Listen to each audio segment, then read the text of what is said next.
परेश महेश विलेशय भूषण भो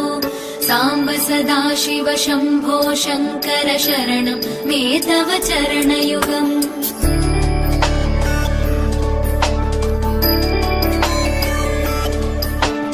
उमया दिव्य सुमङ्गल विग्रहया लिङ्गित वामाङ्ग विभो साम्ब सदाशिव शम्भो शङ्कर शरणं मे तव चरणयुगम्